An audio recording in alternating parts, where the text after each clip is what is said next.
ونسلم على رسوله الكريم اما بعد فاعوذ بالله من الشيطان الرجيم بسم الله الرحمن الرحيم ان الله وملائكته يصلون على النبي يا ايها الذين آمنوا صلوا عليه وسلموا تسليما الصلاة والسلام عليك يا سيدي يا رسول الله وعلى آلك وأصحابك يا سيدي يا حبيب الله الصلاة والسلام عليك يا سيدي يا رحمة للعالمين وعلى آلك وأصحابك يا سيدي يا شفيع المذنبين.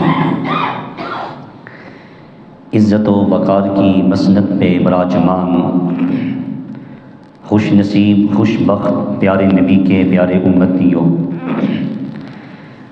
آج اس مختصر سے وقت میں سورۃ البقرہ کی آیت نمبر 144 سے گفتگو کا آغاز کریں گے. رب ذوالجلال حقائق جاننے کے بعد مجھے آپ کو عمل کی توفیق عطا فرمائے. اقبال کے اشعار سے گفتگو کا آغاز کرتا ہوں. علامہ اقبال رحمۃ اللہ تعالی علیہ نے ہم مسلمانوں کو اشعار کی صورت میں ایک پیغام دیا ہے. فرماتے ہیں شور ہے ہو گئے دنیا سے مسلمان نابود، ختم ہو گئے. شور ہے ہو گئے دنیا سے مسلمان نابود، ہم یہ کہتے ہیں کہ تھے بھی کہیں مسلمان موجود. اقبال فرماتے ہیں کہ میں نے یہ شور سن رکھا ہے کہ لوگ کہتے ہیں کہ مسلمان پیدا نہیں ہو رہے. آپ فرماتے ہیں کہ میں یہ سمجھتا ہوں، میں یہ کہتا ہوں کہ جب سے میں نے آنکھ کھولی ہے مجھے تو کہیں مسلمان نظر نہیں آیا. یہ آج سے 70 سال پہلے کے زمانے کی عکاسی علامہ ڈاکٹر محمد اقبال کر رہے ہیں. اس وقت یہ حال تھا تو اب تو اس سے بھی آگے کی بات ہے نا. وضع میں تم ہو نصارہ، فرماتے ہیں یہ بالوں کی کٹنگ، یہ داڑھی کا حلیہ اور یہ لباس، یہ چال چلن، اس سے تو تم واضح نظر آتے ہو تم مسلمان نہیں ہو. اقبال نے ڈاڈا سخت الفاظ یہاں پہ استعمال کیا ہے. وضع میں تم ہو نصارہ، عیسائی ہو، تو تمدن میں تم یہود، یہ تمہاری شادی بیاہ، یہ تمہارا لین دین، یہ تمہاری رہنے کے لیے مکان، یہ سب کچھ جو ہے یہ تمدن میں تم یہود لگتے ہو. یہ مسلمان ہیں جنہیں دیکھ کر شرمائیں یہود. اقبال کہتے ہیں کہ جو یہ ہمارے کرتوت ہیں اس کو دیکھ کر تو ہم اپنے آپ کو صرف مسلمان کہتے ہیں، مسلمان نہیں ہیں، بلکہ تو ہمیں دیکھ کر یہود ہم سے شرماتے ہیں کہ یہ مسلمان ہیں. ان کی شریعت کچھ کہتی ہے، ان کا قرآن، ان کی احادیث کچھ اور کہتی ہے اور یہ کچھ اور کرتے پھر رہے ہیں. یوں تو سید بھی ہو، مرزا بھی ہو، افغان بھی ہو. یوں تو سید بھی ہو، مرزا بھی ہو، افغان بھی ہو. تم سبھی کچھ ہو، بتاؤ تو مسلمان بھی ہو.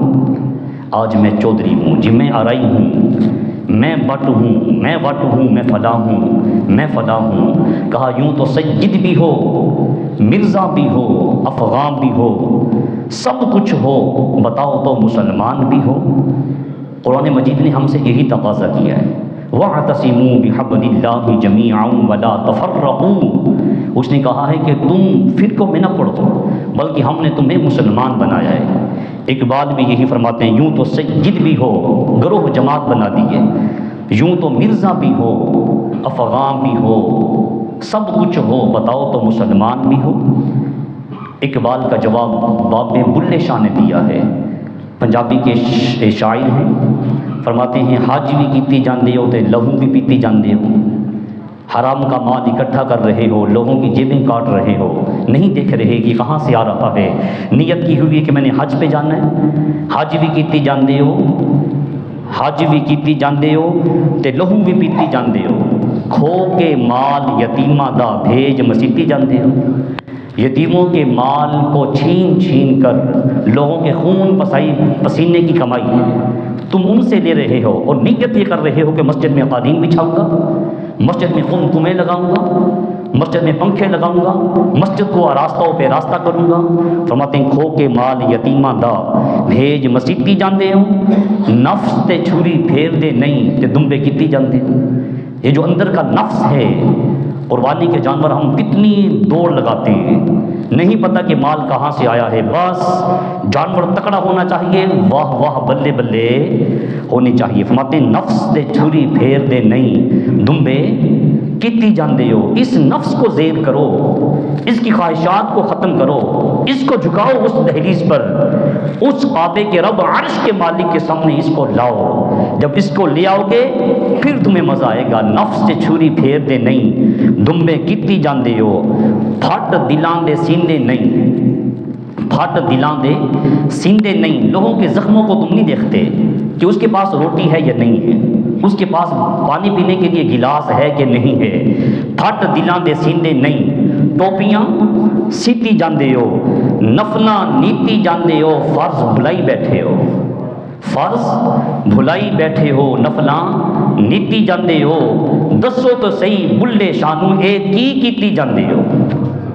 وہ کہتے ہیں یہ شریعت نہیں ہے جو تم نے خود سے بنا رکھی ہے نا، اللہ تم سے یہ تقاضا یہ مطالبہ نہیں کر رہا۔ فرماتے ہیں آؤ دین کی طرف آؤ، آؤ قرآن مجید کی طرف آؤ۔ تو میں آپ کو اس کا خلاصہ یہی بتاؤں گا کہ لوگوں جو ہم نے خود ساختہ کتابیں بنا کے اس کو شریعت سمجھ لیا ہے، اصل میں وہ شریعت نہیں ہے۔ قرآن مجید کو پڑھیں، اس کے ترجمے کی طرف آئیں، اس کا مطالعہ کریں، اللہ مجھے آپ کو سمجھ کی توفیق عطا فرمائے۔ آئیے اپنے موضوع کی طرف پلٹ آتے ہیں۔ قد نرى تقلب وجهك في السماء۔ اللہ رب العالمین اس آیت میں، یہ سورۃ البقرہ کی آیت نمبر 144 ہے، اپنے محبوب صلی اللہ علیہ وسلم کی ایک ادا کو بیان کر رہا ہے۔ بولیے سبحان اللہ۔ محبوب کریم علیہ الصلوۃ والسلام کے دل میں ایک خواہش تھی، ایک آرزو تھی کہ کاش قبلہ اور کعبہ بیت اللہ کو بنا دیا جائے۔ قد نرى تقلب وجهك في السماء۔ حضور علیہ الصلوۃ والسلام نے 16 یا 17 مہینے مسجد مدینہ پاک میں بیت المقدس کی طرف رخ کر کے نماز پڑھی۔ بولیے کتنے مہینے؟ 16 اور 17 مہینے بیت المقدس کی طرف نماز پڑھتے تو وہاں کے یہود و نصارہ آپس میں باتیں کرتے، یہ کہتے ہیں میں ملت ابراہیمی پر ہوں، ابراہیم علیہ السلام کے دین کی تبلیغ کرنے والا ہوں، میں ابراہیم علیہ السلام کا جو میسج ہے وہ لوگوں تک پہنچا رہا ہوں، ملت ابراہیمی پر ہوں۔ لیکن یہ نماز پڑھتے ہیں تو اپنا چہرہ بیت المقدس کی طرف کرتے ہیں۔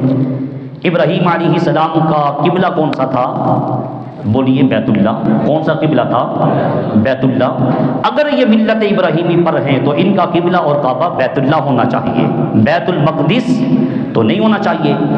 ایک تو یہ اعتراض کرتے، دوسرا اعتراض یہ کرتے کہ یہ نبی نئی شریعت کو لے کے آئے ہیں، آخری نبی ہیں، لیکن قبلہ اور کعبہ تے ساڈا ہی ہے نا، ہماری ہی بیت اللہ کی طرف منہ کر کے نماز پڑھتے ہیں نا، بیت المقدس کی طرف۔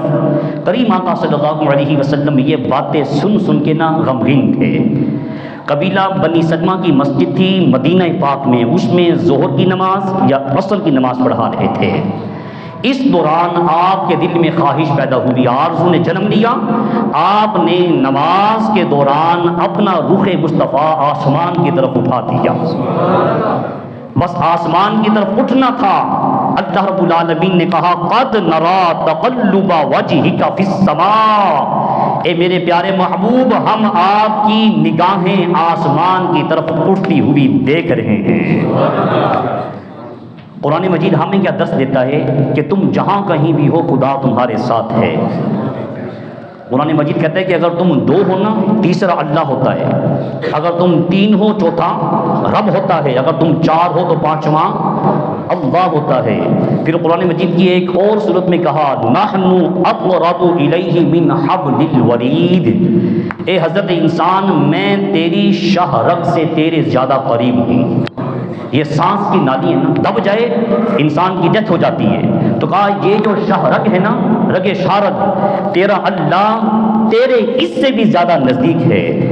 لیکن اپنے محبوب سے محبت کا انداز اس طرح بیان فرمایا قد نرا تقلب وجهك فی السماء، اے میرے محبوب تو محبت بھری نگاہوں سے آسمان کی طرف دیکھ رہا تھا، ہم بھی دیکھ رہے تھے، تم میری طرف دیکھ رہا تھا، میں تیری طرف۔ خلاصہ یہ ہے، لیکن ترجمہ یہ ہے کہ میرے محبوب آپ کی نگاہیں آسمان کی طرف اٹھتی ہوئی ہم دیکھ رہے تھے۔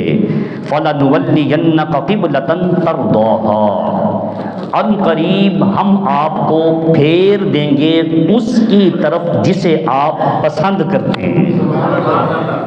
ان قریب آپ کے لیے قبلہ اس کو بنا دیں گے جسے آپ چاہتے ہیں۔ فولی وجہ کا شطر المسجد الحرام، پس آپ اپنا چہرہ بیت المقدس سے ہٹا کر مسجد حرام کی طرف کر دیجئے۔ جسٹس پیر کرم شاہ صاحب الازہری نے ضیاء القرآن شریف کے اندر لکھا، فرماتے ہیں کہ ظہر کی نماز کی 2 رکعتیں آپ پڑھ چکے تھے، جو مدینہ پاک میں گئے ہیں نا وہ دیکھ کے آئیں کہ وہاں ایک مسجد ہے، مسجد قبلہ تعین، مد مقابل اپوزٹ انہوں نے سمت بنائی ہوئی ہے کہ یہاں پہلے قبلہ تھا، پھر نماز کے دوران حضور علیہ السلام نے اپنا رخ انور بیت المقدس سے ہٹا کر بیت اللہ کی جانب کر لیا۔ تو حضور علیہ السلام نماز پڑھا رہے تھے، ظہر کی یا عصر کی 2 رکعتیں پڑھا چکے تھے، آسمان کی طرف نگاہیں اٹھائیں، رب ذوالجلال نے کہا میرے محبوب اپنا چہرہ اب بیت المقدس سے ہٹا کر بیت اللہ کی طرف کر لیجئے، مسجد حرام کی طرف کر لیجئے۔ بس آقا علیہ السلام نے نماز کی حالت میں اپنا چہرہ بیت المقدس سے ہٹا کر بیت اللہ کی جانب کر دیا۔ صحابہ کی عظمت پہ قربان جائیں، ان کا ایمان یقین کامل مصطفیٰ کریم علیہ السلام کی ذات پہ دیکھیے، انہوں نے نہیں کیا اعتراض کہ پہلے 16-17 مہینے بیت المقدس کی طرف چہرہ کر کے رخ انور آپ کر کے نماز پڑھاتے رہے، ابھی 2 رکعتیں پڑھائی ہیں اور آپ نے اچانک اپنا چہرہ بیت اللہ کی طرف کر دیا ہے؟ نہیں، ان کا عقیدہ یہ تھا مصطفیٰ جس کو آپ قبلہ بنا دیں گے صحابہ اسی کو لبیک کہہ دیں گے، اسی کو اپنا قبلہ اور کعبہ مان لیں گے۔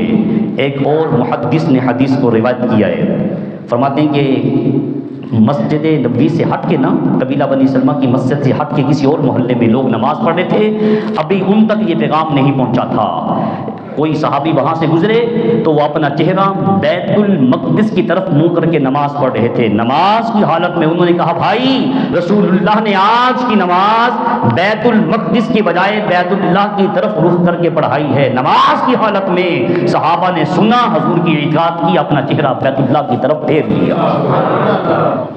صحابہ نے ہمیں درس کیا دیا کہ لوگوں جو مصطفیٰ کریم علیہ السلام کہتے رہے یہی اطیع اللہ ہے۔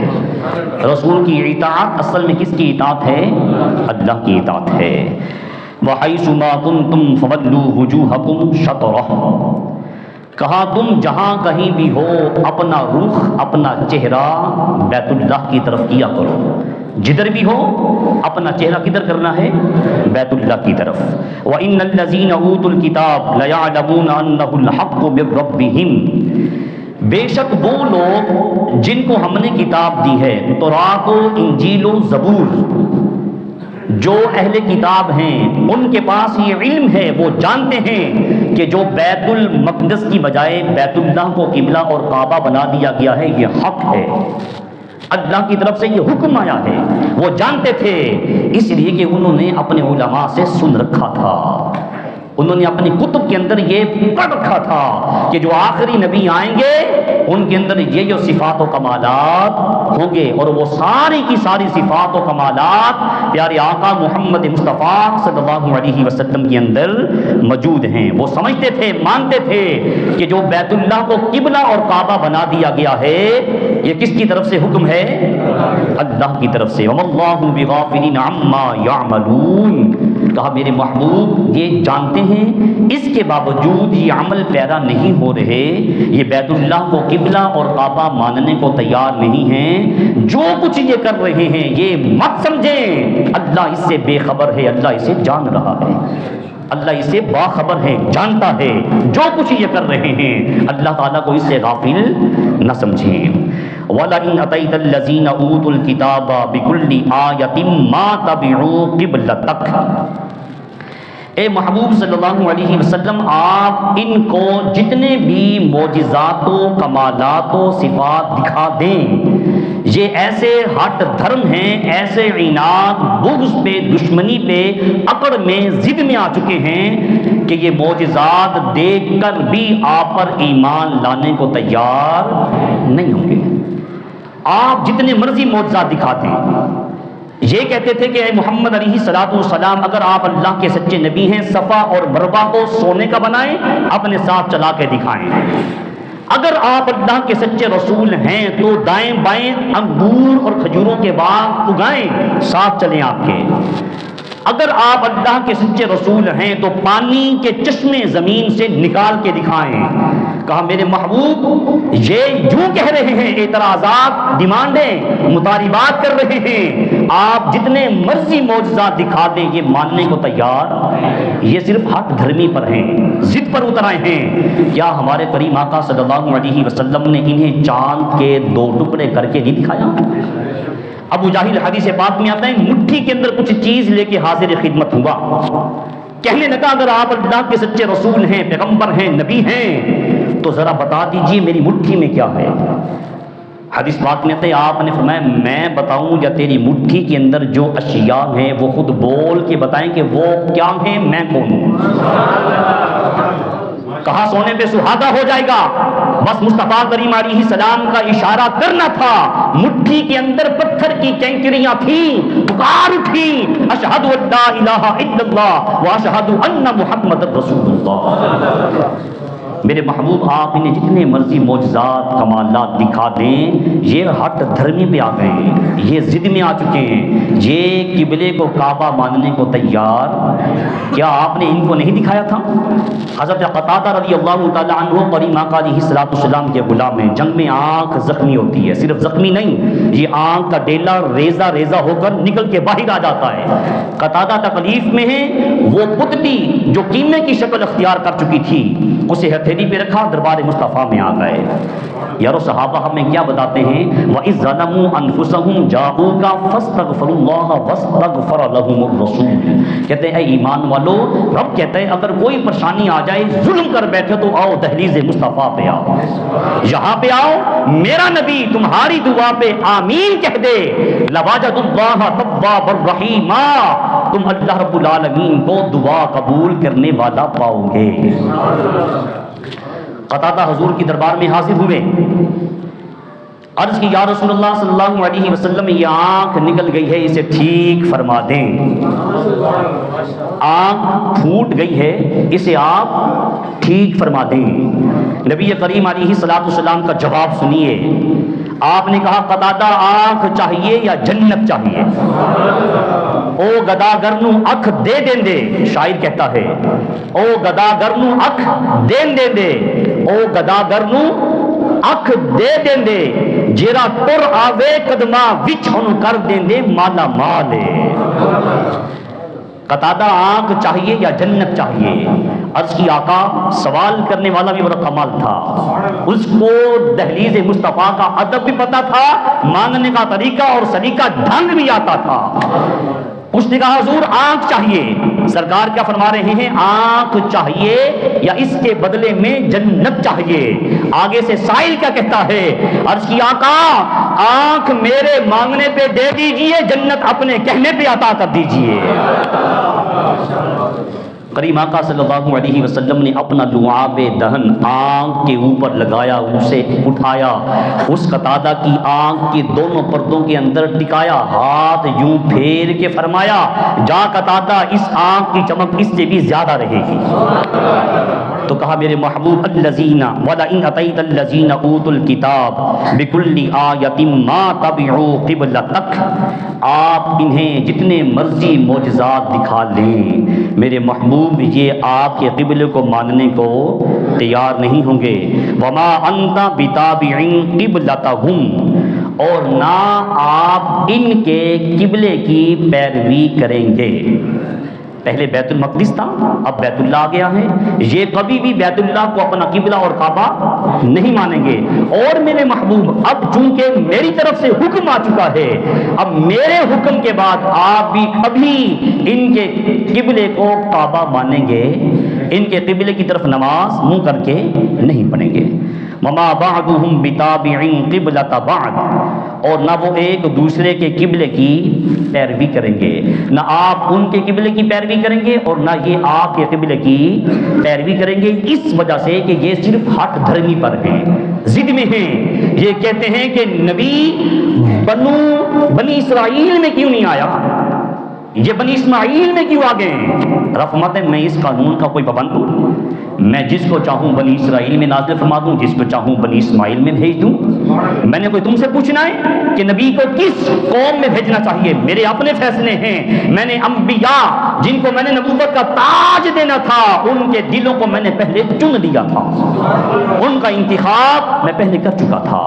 تو میرے محبوب صلی اللہ علیہ وسلم یہ کبھی بھی آپ کے قبلے کو ماننے کو تیار وَلَئِن اتَّبَعْتَ أَهْوَاءَهُمْ مِن بَعْدِ مَا جَاءَكَ مِنَ الْعِلْمِ إِنَّكَ إِذًا لَّمِنَ الظَّالِمِينَ۔ اے ایمان والو، اب تمہارے پاس علم آ چکا ہے، اب تمہیں بتا دیا گیا ہے کہ تمہارا قبلہ اور کعبہ بیت اللہ ہے۔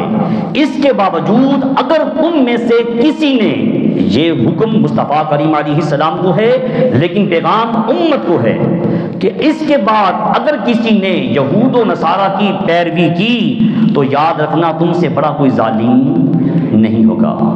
تمہیں بتا دیا گیا ہے تمہارا قبلہ بولیے کون سا ہے؟ بیت اللہ۔ کون سا قبلہ ہے؟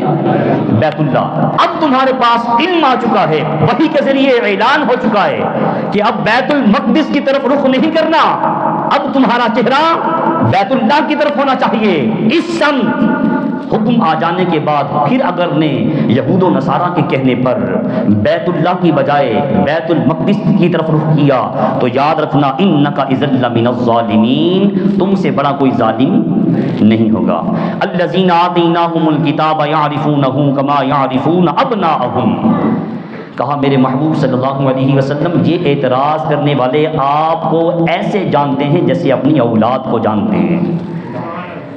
یہ جو ہٹ دھرمی عناد دشمنی پہ ہے نا، یہ کہتے ہیں کہ ہم کیسے مان لیں، آپ اللہ کے آخری نبی ہیں، آپ یہ سونے چاندی کے صفا مروا بنا کے دکھائیں نا، آپ پانی سے چشمے پانی کے اگال کے دکھائیں نا زمین سے، اور آپ اپنے دائیں بائیں انگور اور کھجور کے باغ بنائیں، وہ آپ کے ساتھ چلیں۔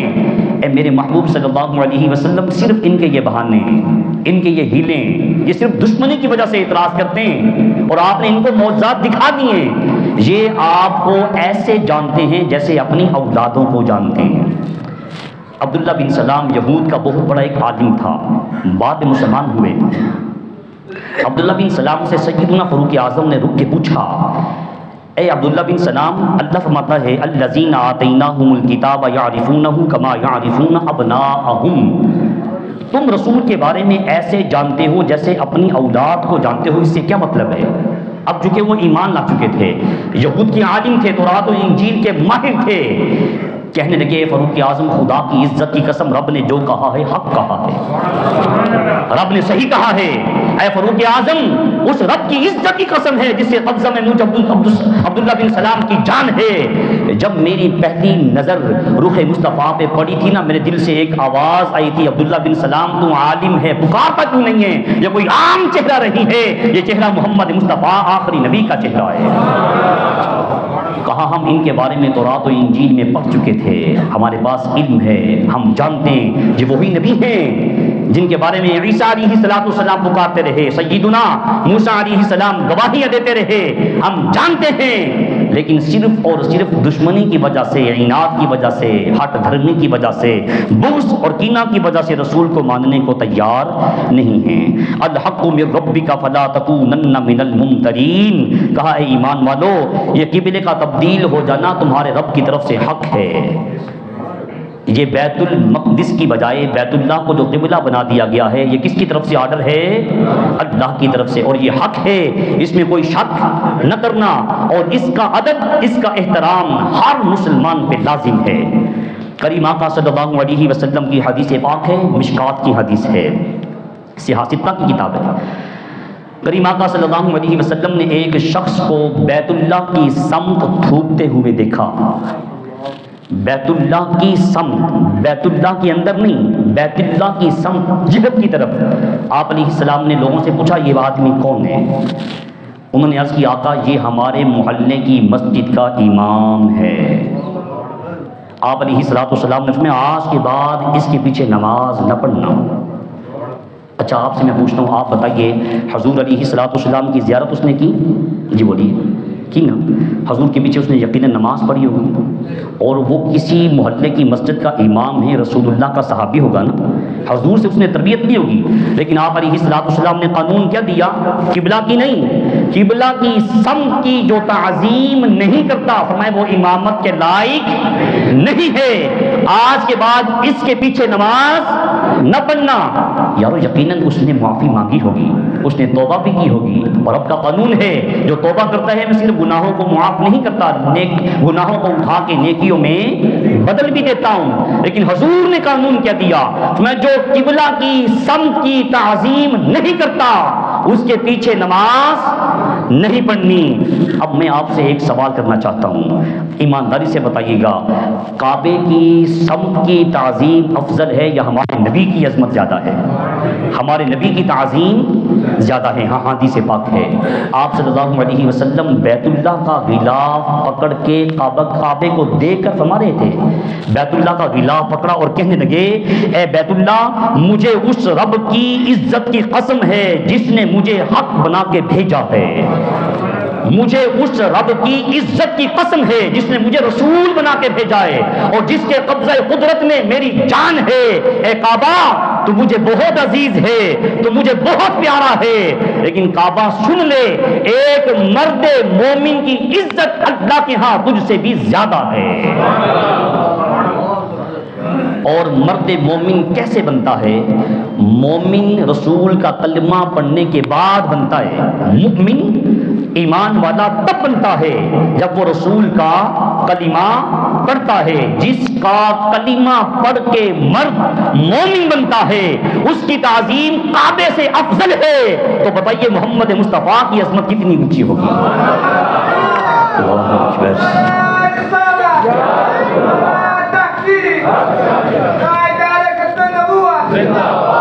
کریم آقا صلی اللہ علیہ وسلم نے فرمایا جو کعبے کی تعظیم نہ کرے اس کے پیچھے نماز، اور جو ہمارے رسول کی تعظیم نہ کرے، جو رسول کی عزت نہ کرے، جو حضور علیہ السلام کے ختم نبوت کے بنائے گئے قانون میں ترمیم کی کوشش کرے اور رسول کی عزت نہ کرے، وہ کسی بھی علاقے میں امام لگ جائے، وہ امام کعبہ بن جائے. رسول نے کیا قانون دیا؟ کہا جو کعبے کی سمت کی تعظیم نہ کرے اسے امام نہیں بنانا، اور جو رسول کی تعظیم نہ کرے وہ جہاں کہیں امام لگ جائے اس کے پیچھے نماز پڑھنا ٹھیک نہیں ہے. تو کہا یہ کعبہ اللہ کی طرف سے ہے، اے ایمان والو اس کی طرف منہ کر کے نماز پڑھنی ہے. وَلِكُلٍّ وِجْهَةٌ هُوَ مُوَلِّيهَا فَاسْتَبِقُوا الْخَيْرَاتِ. اور اللہ رب العالمین نے ہر جماعت کے لیے ایک سمت بنائی تھی. ایمان والو تمہارے لیے عبادت کا مرکز سمت جہت کس کو بنایا؟ کس کو بنایا؟ بیت اللہ کو. کچھ بولے کچھ نہیں بولے، میں یہ سمجھ رہا ہوں کہ آپ کی سمجھ شریف میں بات نہیں آ رہی. ہمارے لیے جہت عبادت کا مرکز کسی کو بنایا؟ بیت اللہ کو. بولیے کس کو بنایا؟ بیت اللہ کو بنایا. وَلِكُلٍّ وِجْهَةٌ هُوَ مُوَلِّيهَا فَاسْتَبِقُوا الْخَيْرَاتِ. ہر ایک کے لیے سمت ہے جس کی طرف وہ نماز میں منہ کرتا ہے. اَيْنَمَا تَكُونُوا يَأْتِ بِكُمُ اللَّهُ جَمِيعًا. کہا ایمان والو اے لوگو قانون بنایا اینما تکونوا، تم جہاں کہیں بھی ہوگے اللہ رب العالمین تمہیں بکم اللہ جمیعا لے آئے گا. تم جہاں کہیں بھی ہوگے اللہ تجھے لے آئے گا. تم کہیں بھی چلے جاؤ، جہاں مرضی چھپ جاؤ، اللہ رب العالمین کی ذات تمہیں نکال لائے گی. سورہ یاسین کی آخری آیت میں کہا فسبحان الذی بیدہ ملکوت کل شیء والیہ ترجعون. کہا پاکیزگی ہے اس ذات کے لیے، پاک ہے وہ ذات جس کے قبضہ میں ہر چیز کی حکومت ہے، اور تمہیں وَإِلَيْهِ تُرْجَعُونَ اسی کی طرف لوٹنا ہے. ہم کوئی بری خبر سنتے ہیں نا تو زبان سے کہتے ہیں انا للہ و انا الیہ راجعون، بے شک ہم سب اللہ کے لیے ہیں اور ہمیں اسی کی طرف پلٹ کے جانا ہے، اسی کی طرف لوٹ کے جانا ہے۔ کہا تم جس طرح مرضی دفن کر دیے جاؤ، تمہیں اللہ تعالیٰ نکال لائے گا۔ حدیث پاک میں ایک شخص نے اپنی اولاد کو وصیت کی مرنے کے بعد مجھے جلا دینا اور میرے جسم کی کچھ خاک پانی کے برد کر دینا اور کچھ خاک جس دن ہوا تیز چلے اس میں اڑا دینا۔ نبی کریم صلی اللہ علیہ وسلم فرماتے ہیں اولاد نے عمل کیا، جب اس کے ذرے ہوا اور پانی میں بہا دیے گئے، اللہ رب العالمین نے پانی اور ہوا کو حکم دیا ان ذروں کو جمع کیا جائے۔ رب علی کل شیء قدیر ہے، وہ جو چاہے وہ تنکے کو سمندر، وہ ذرے کو ستارہ، وہ ستارے کو چاند بنا دے، چاند کو سورج بنا دے، وہ علی کل شیء قدیر ہے۔ ہمارا یہ ایمان ہے۔ کریم آقا علیہ الصلوۃ والسلام فرماتے ہیں اللہ رب العالمین نے اس کو زندہ کیا، بھئی تو نے ایسا کیوں کیا؟ آگے سے ہاتھ جوڑ کے عرض کرتا ہے رب ذوالجلال میں تجھ سے ڈر گیا تھا، تیرے خوف کی وجہ سے، تیرے ڈر کی وجہ سے میں نے ایسا کیا۔ وَلِمَنْ خَافَ مَقَامَ رَبِّهِ جَنَّتَانِ، رب فرماتا ہے جو مجھ سے ڈر جاتا ہے نا میں نے اس کے لیے 2 باغات، 2 جنتوں کا اہتمام کیا ہے۔ کہا تم مجھ سے ڈر گیا تھا؟ حضور فرماتے ہیں وہ کہے گا ہاں رب ذوالجلال میں تجھ سے ڈر گیا تھا، گناہوں میری زندگی کی چادر گناہوں سے داغ داغ تھی، میں ڈر گیا تھا تیرے عذاب سے، تیرے سامنے حاضر ہونے کی سکت ہمت نہیں تھی، تیرے خوف سے میں نے ایسا کیا ہے۔ اللہ رب العالمین کی رحمت کو جلال آئے گا، فرمائے گا فرشتوں اس کو اٹھاؤ اور ان کو میرے جنت کے باغات میں لے جاؤ۔ نبی کریم صلی اللہ علیہ وسلم بتانا چاہتے ہیں کہ لوگوں اس نے اپنے جسم کو ذرے ذرے بنا کے ہوا اور پانی میں بہا دیا تھا، اڑا دیا تھا، لیکن رب اتنی طاقت کا مالک ہے، بس اس کے آرڈر کا آنا تھا۔ انما امرہ اذا اراد شیئا ان یکون لہ کن فیکون، سورہ یاسین ہے۔ رب کہتے ہیں بس میرا امر حکم کن کا آتا ہے فیکون، وہ چیز ہو جاتی ہے۔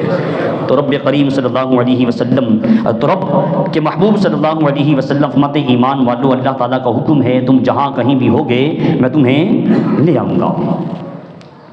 نبی کریم صلی اللہ علیہ وسلم فرماتے ہیں قیامت والے دن اولم یر الانسان انا خلقناہ من نطفہ فاذا هو خصیم مبین، یہ لوگ اعتراض کرتے ہیں کہ رب جو کہتا ہے اینما تکونوا یأتی بکم اللہ جمیعا، تم جہاں کہیں بھی ہوں گے میں تمہیں لے آؤں گا، بٹ اللہ کیسے لے آئے گا؟ ہزاروں سال پہلے لوگوں کو دفن کر دیا گیا، ان کی ہڈیوں کا نام و نشان نہیں، ایک ایک قبر میں کئی مردے دفن کر دیے گئے، اللہ کیسے نکالے گا؟ ایک کافر حضور کے دربار میں حاضر ہوا، اس کے ہاتھ میں ایک مردہ انسان کی ہڈی تھی، اس نے ہڈی کو ایسے پکڑا اور کہنے لگا ہے محمد صلی اللہ علیہ وسلم آقا رب کہتا ہے اولم یر الانسان انا خلقناہ من نطفہ فاذا هو خصیم مبین وضرب لنا مثلا ونسی خلقہ قال من یحیی العظام وہی رمیم، کہ میں ان ہڈیوں کو دوبارہ زندہ کروں گا، اللہ کیسے کرے گا؟ یہ تو ہو نہیں سکتا۔ اس نے ہڈی کو ایسے پکڑا اور ایسے مسل دیا، جب اس نے ایسے مسلا تو اس کے ذرے نیچے گرے، کہنے لگا ہے محمد علیہ السلام تیرے رب کا دعویٰ ہے کہ میں ان ہڈیوں کو زندہ کروں گا، یہ ذرے ذرے ہو چکے ہیں، اللہ ان کو کیسے زندہ کرے گا؟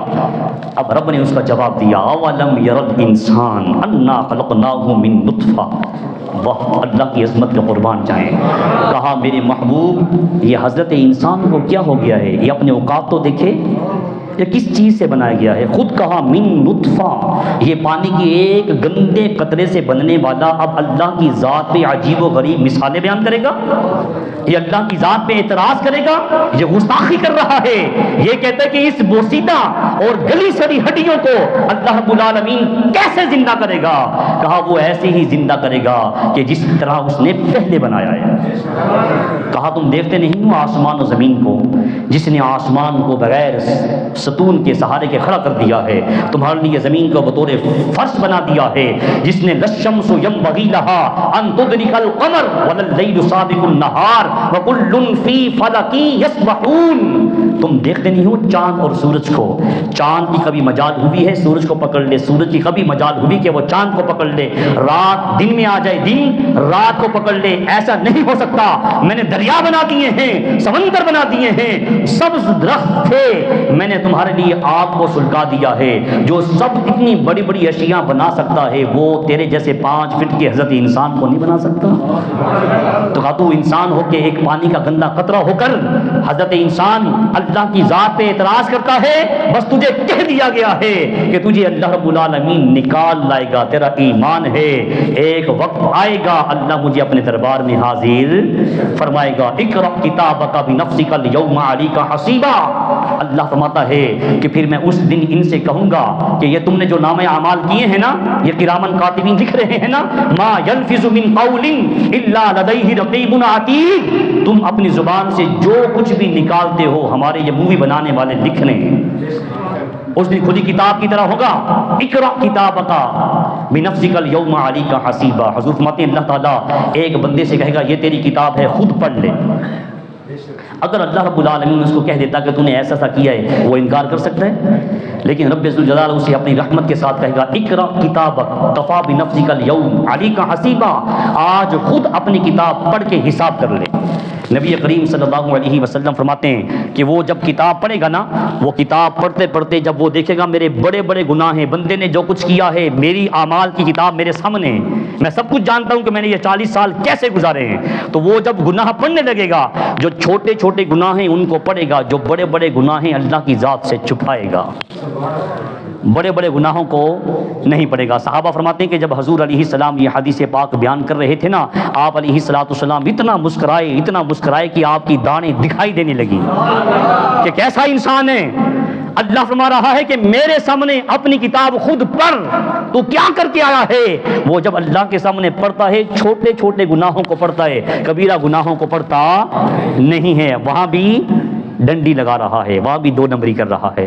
اللہ رب العالمین بعد میں اس کو آزمانے کے لیے فرمائے گا اے بندہ مومن، جو تو نے گناہ پڑے ہیں نا، میری رحمت جلال میں آ گئی ہے، میں تیرے ان گناہوں کو نیکیوں میں بدل رہا ہوں۔ یہ جملہ کہہ کے نا سرکار اتنا ہنسے کہ آپ کی داڑھیں دکھائی دینے لگیں۔ آپ فرمانے لگے جب اللہ فرمائے گا میں تیرے گناہوں کو نیکیوں میں بدل رہا ہوں، اے صحابہ وہ اللہ سے جھٹ سے کہے گا رب ذوالجلال ٹھہر جائیے، ابھی مجھے اپنے بڑے گناہ پڑھنا ہیں۔ اب اس نے دیکھا کہ سودا سولا ہو رہا ہے، لالچ میں آیا، اب مجھے اپنے بڑے گناہ پڑھنے ہیں۔ اللہ رب العالمین فرمائے گا جا، میں نے تجھے اپنی رحمت کے ساتھ بخش دیا ہے، فرشتوں اس کو جنت میں لے جاؤ۔ تو کہا ایمان والو تم جہاں بھی چلے جاؤ، اللہ رب العالمین اینما تکونوا یأتی بکم اللہ جمیعا، تمہیں نکال کے لے آئے گا۔ تم جہاں بھی ہو، جس حالت میں دفن کیے گئے ہو، تمہیں نکالا جائے گا، اور جب نکالا جائے گا کفار کہیں گے ہمیں کیوں اٹھایا گیا ہے، ہم سو رہے تھے سورہ یاسین میں، ہمیں کس لیے بیدار کیا گیا ہے؟ پھر وہ خود ہی کہیں گے ھذا ما وعد الرحمن وصدق المرسلون، یہ آج وہی وعدہ ہے جو اللہ نے کیا تھا، رسول سچ کہتے تھے۔ یہ آج کا وعدہ وہی وعدہ ہے جو پیغمبر ہمیں کہتے تھے کہ لوگوں اچھے اعمال کرو، ایک دن آنے والا ہے تمہیں اٹھایا جائے گا، اللہ کی دہلیز پہ حاضر کیا جائے گا، اپنے کیے کا جواب دینا ہوگا۔ فمن یعمل مثقال ذرۃ خیرا یرہ، جس نے ایک ذرہ برابر نیکی کی ہوگی اللہ اجر دے گا۔ ومن یعمل مثقال ذرۃ شرا یرہ، جس نے ایک گناہ کیا ہوگا ذرہ برابر رائی کا دانہ، اللہ اس کا بھی حساب لے گا۔ تو رسول جو کہتے تھے وہ سچ تھا، آج اللہ نے اپنا وعدہ سچ کر دکھایا ہے۔ اللہ تعالیٰ میری اور آپ کی یہ حاضری اپنے دربار میں قبول فرمائے۔ یہ ہمارا ترجمہ تفسیر چل رہی ہے، اگلا جمعہ انشاءاللہ ہم استقبال رمضان پہ پڑھیں گے، بولیے